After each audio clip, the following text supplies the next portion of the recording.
Hey guys, in my last video I talked about one thing per game I did not want to see returned in Souls games, and now I'm going to do the opposite and choose one or two things that I hope will continue in future games. Starting with Demon Souls, the thing I would like to see in a future From Software game.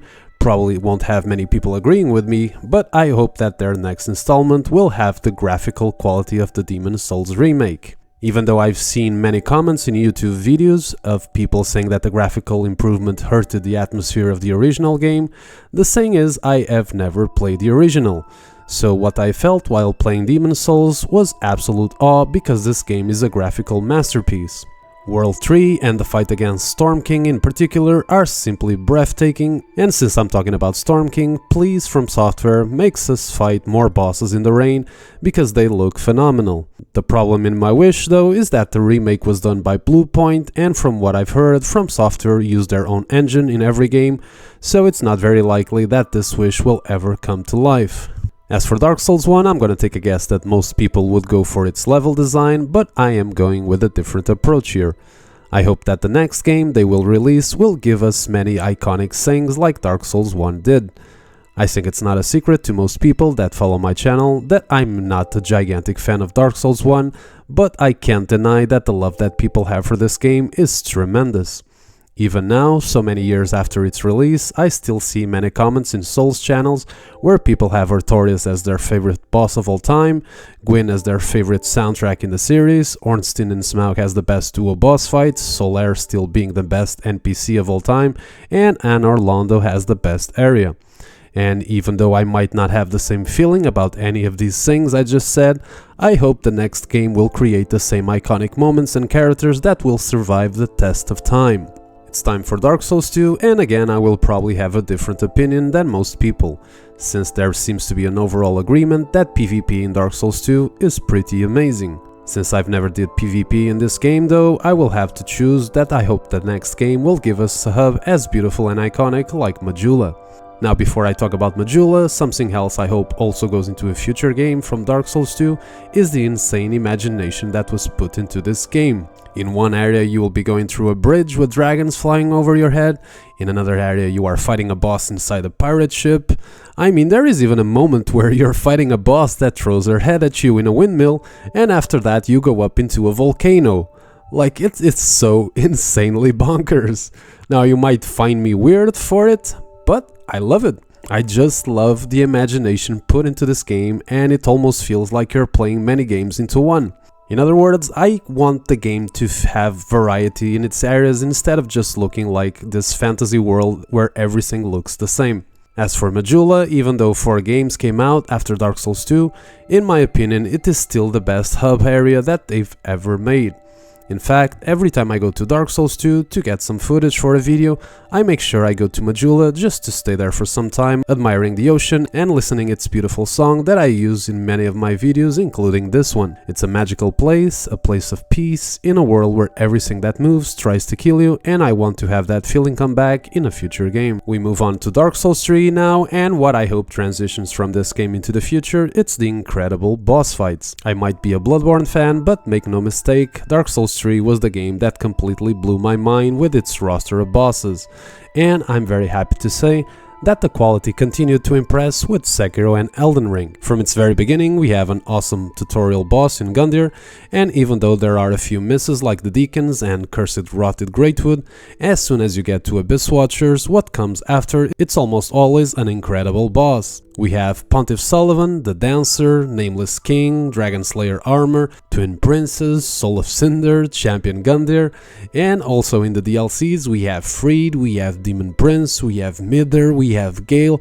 It's just an absolute spectacle of amazing boss encounters. If Dark Souls 3 is my favorite game when it comes to boss fights, that is a list for another future video. But it is without a doubt my pick for a future From Software game, because bosses to me are my personal most important things in this game. It's time to talk about Bloodborne, and I have a feeling that also this time many people won't agree with me. But to the next game they made, I hope that they take away many things from Bloodborne combat system. I know that to probably most people Sekiro has the best combat in the series, but since rhythm games are not my favorite type of fights, I hope to see Bloodborne visceral brutality return again. What I love about Bloodborne combat are things like the super cool parries that are done with your pistol and feel incredibly badass, and also that after doing it, it's like we put our hand inside the enemy's body and remove their hearts and blood flies everywhere. It is just so brutal. Another super cool thing are the backstabs that in some cases can be of course easy to do, but in others, like when you're fighting Gascoigne or Maria, are quite a skill check, and every time we succeed in doing one, it feels incredible. But of course, it would be impossible to talk about Bloodborne combat without talking about the trick weapons, which are simply phenomenal.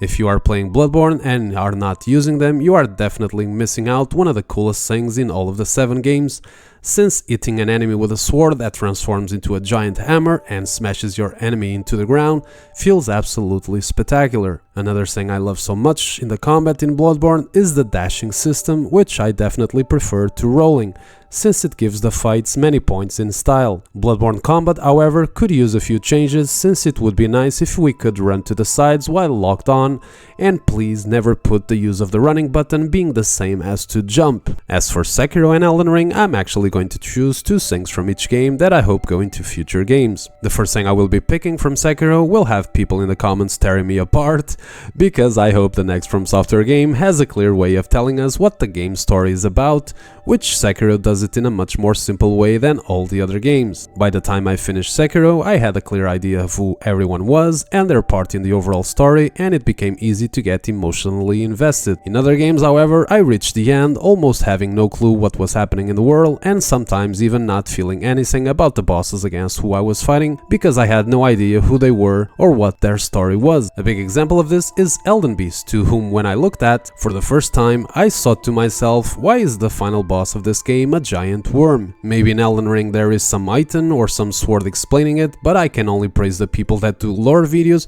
because I simply don't have the patience to solve what feels like massive puzzles, and I definitely prefer things more straightforward. Another thing I want to see in a future game from Sekiro, it's his speed. I definitely like my games fast, and Sekiro is without a doubt the fastest game in the series, with non-stop action mixed with a bit of stealth that I hope to see emulated in future releases. It's time for Elden Ring, and the first thing I'm going to mention is that I hope future games also have the beautiful ambience musics that accompanies its many areas. As soon as Elden Ring begins and we open the door to Limgrave, we have this simple but beautiful song that joins us in our adventures and helps creating a great atmosphere. Some of my favorites include Redmane Castle,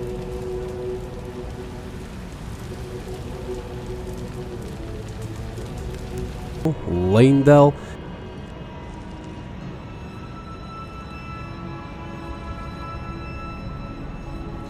and of course, who can forget this lovely voice?